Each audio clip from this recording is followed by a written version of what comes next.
ইমোতে চলে আসলে মাথা নষ্ট করা ২ টা সেটিং।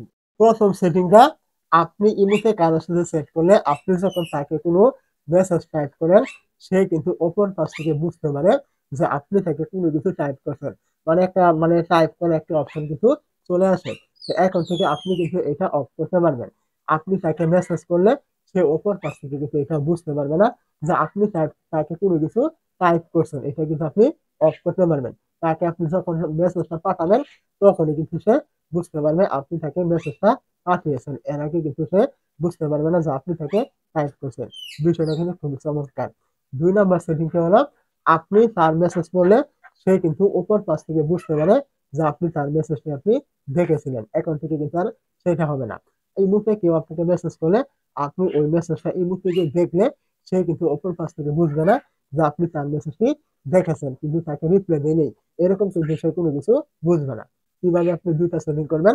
প্রথমে আপনি চলে আসবেন, আপনার যে ইমো থাকবে এখান থেকে আপনি আপনার ইমোতে চলে আসবেন। তো ইমোতে চলে আসার পর আপনি কি করবেন? এইখান থেকে দেখতে পাবেন আপনার এরকম একটি প্লাস অপশন এখানে থাকবে। এই জায়গায় আপনি ক্লিক করবেন। তারপর আপনি কি করবেন? এখান থেকে দেখবেন এই যে মোর নামে একটি অপশন থাকবে। আপনি এই মোড়ে একটু ক্লিক করবেন। মোড়ে ক্লিক করে দেওয়ার পরে এখান থেকে দেখবেন সিকিউরিটি অ্যান্ড প্রাইভেসি, আপনি এই জায়গায় একটু ক্লিক করবেন। তারপর আপনি এখান থেকে একটু নিচের দিকে চলে আসবেন।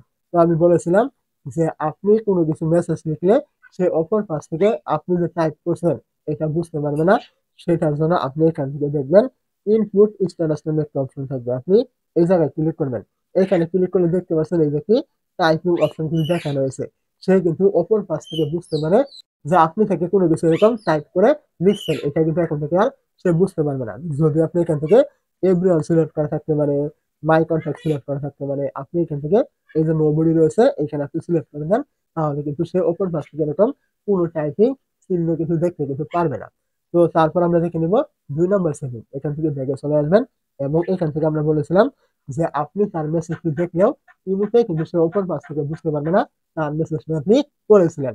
তার জন্য আপনি এখান থেকে দেখবেন এই যে অপশনটি রয়েছে রিড রিসিভ। তো আপনি কি করবেন? এই জায়গায় ক্লিক করবেন। এইখান থেকে আপনার এই যে যেখানে আপনার সিলেক্ট করা থাকুক অবশ্যই আপনি এখান থেকে এই যে নরমালি রয়েছে আপনি এখানে এটা সিলেক্ট করবেন। এখানে সিলেক্ট করলে কেউ আপনাকে ইমোতে এখন থেকে মেসেজ করলে তার মেসেজটি আপনি দেখলেও সে অপর কাছ থেকে কিন্তু বুঝবে না যে আপনি তার মেসেজটি দেখেছিলেন কোনো সময় কিন্তু আপনি তাকে রিপ্লাই করেন নাই। এমনটা কিন্তু সে বুঝতে পারবে না। সে এটা বুঝবে যে তার মেসেজটা আপনি এখনো দেখেনি নাই। এমনটা কিন্তু মনে হবে। তো আমার কথাগুলো অবশ্যই বুঝতে পেরেছেন। বুঝে না থেকে কমেন্ট করতে ভুলবেন না।